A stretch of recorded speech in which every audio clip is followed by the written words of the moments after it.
There's this sort of counterintuitive nature about life where the more that you try to force something, the less likely it is to work to your advantage. The more that you try to put pressure on or manipulate certain situations, certain people, certain experiences, this more often than not results in your own misery. A really good analogy that I like to think of is like the ugly stepsisters in Cinderella.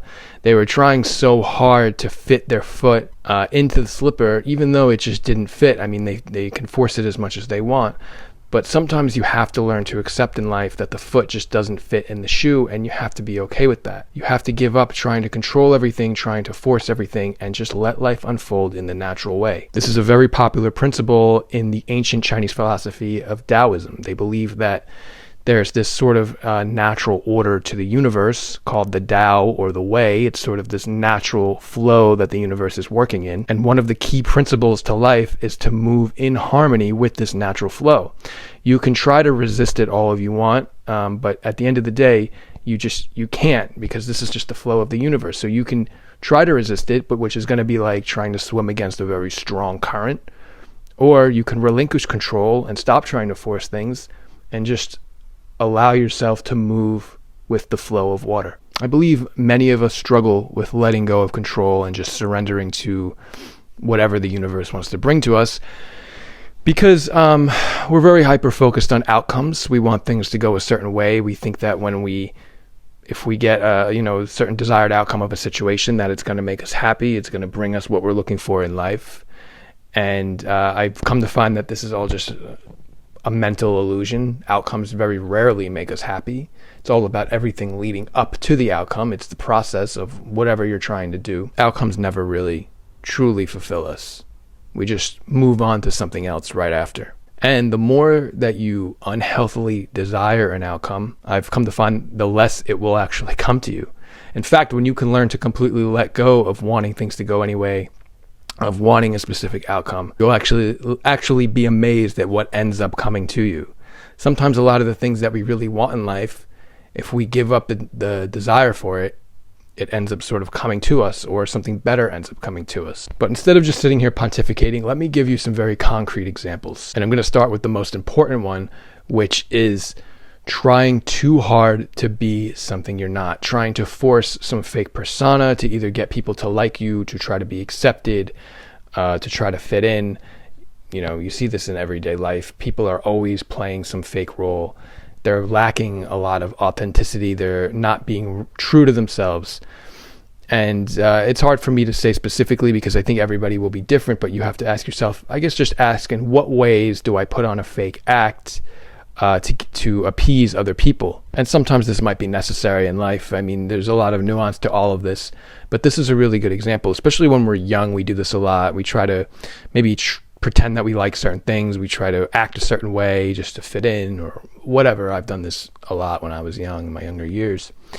But this is a really good example of trying to force something that is just, it just feels very unnatural to you, you know what I mean? And I think one of the key aspects to living in that universal harmony that I was speaking of is learning to really embrace your authentic self, your interests, your passions, your personality, whoever that is.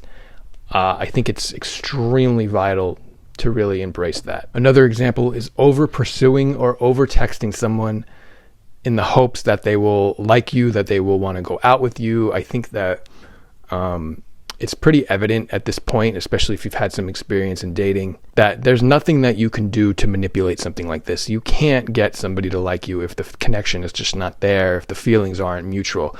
In my experience, when it comes to this type of stuff, it's always very natural, pretty much from the start. I mean, maybe sometimes it could take some time for somebody to like you, but for the most part, you trying really hard to get someone to like you by constantly texting them, by constantly, just over pursuing, it never really results in the outcome that you want. In fact, you end up with a sense of shame when you do that, because you might not realize it while you're doing it, while you're over pursuing somebody, but then you look back and you're like, I can't believe I did that, right? So that's another prime example, is trying to force relationships, trying to force romantic connections, whatever you want to call it, This can never be forced. This is a really good example of just like a natural harmony of the universe. When two people really like each other, there's almost nothing that can break them apart. And when there is no interest there, there's nothing that anybody can do to make it work. Sometimes in that scenario, the foot just really does not fit in the shoe. Next example is trying to put pressure on someone to do something that they don't really want to do. Maybe you have a friend or something and you, ask them to go on some trip with you or go do something with you, and it's pretty obvious that they're showing disinterest in doing this, but you just keep trying, you just keep putting pressure on them, or you keep asking them. If somebody is not interested in doing something, in my opinion, there's not much that can really change that. So I think just in general, trying to force other people to do things or trying to manipulate other people to do things is really something that we have to learn to give up. Next is trying to force yourself to be interested in some career path or some skill. Maybe your parents made you study something, or maybe you're trying really hard to learn something, learn some sort of skill set, learn some sort of something for your career. Or just really be interested in something. You can't really force this, again, I've come to find, especially when I got really into spirituality and philosophy.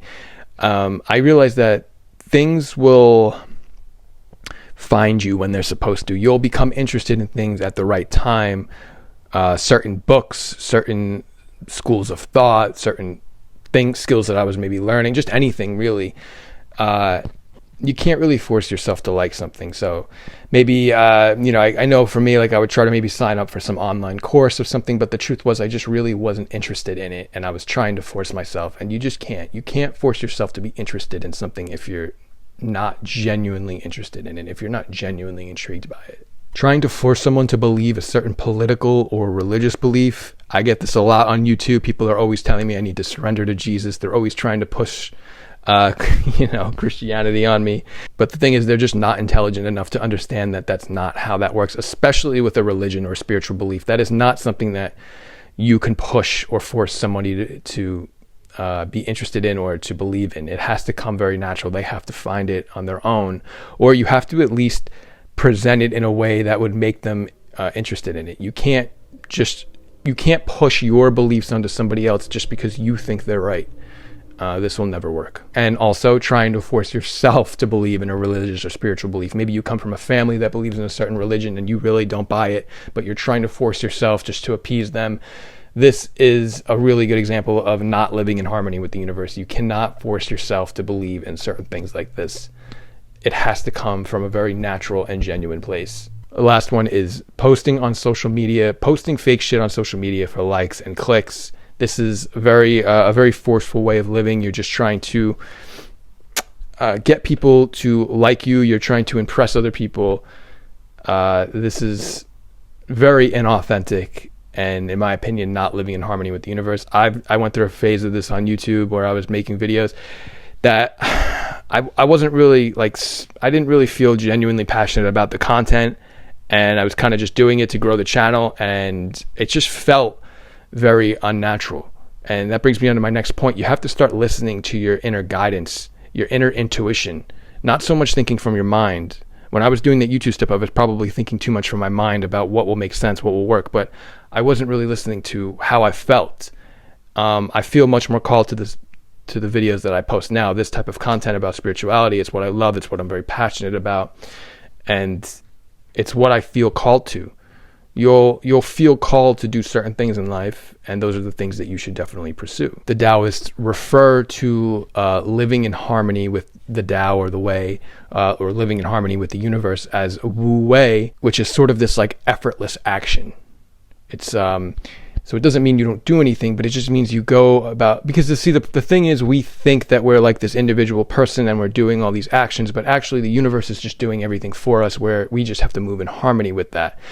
So when you realize that you're not actually the doer of actions, you're more so just the consciousness that observes these actions happening, life becomes so much more simple and so much more enjoyable when you can really adapt this principle and just move accordingly with life, move with the flow of life through effortless action, just letting things happen. And just, you almost want to observe yourself, your actions, as if you were watching somebody else do them. And this is why it's really important to sort of listen more to your intuition. Your intuition will move more with the flow of the universe, whereas your thinking mind, your ego, is going to try to put up a resistance. It's going to try to do things for attention, for, you know, carnal desires, for satisfaction, for low conscious shit like that.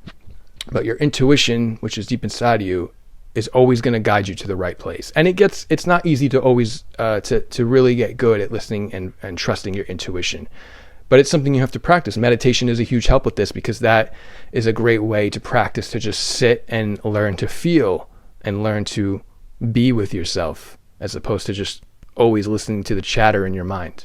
So don't get caught up in this idea that you're supposed to just kick back and do nothing. Don't use this principle to become lazy, or let your fears and your anxiety hold you back from going after what you want in life.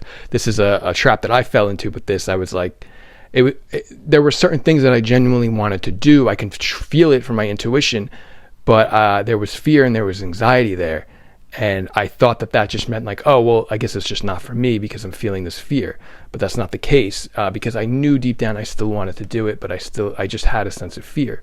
There's kind of a difference between sort of a nervous, excited feeling with something you really want to do. Like, you might be nervous for it, but you know you really want to do it, as opposed to being nervous for something because you just know it's not for you. You know it's not something you genuinely want to do. And also, don't use this as an excuse to give up on things that are challenging or difficult. Just because something is getting challenging, just because there's barriers or roadblocks, doesn't necessarily mean that you're forcing it. Even if you don't believe in any of this universal flow stuff or any of that, or any of the spiritual stuff, just assess your own mental health. Like, how this all comes down to you. Like, how do you feel? Do you feel like you're forcing it? Does this feel, whatever you're doing, does it feel very unnatural?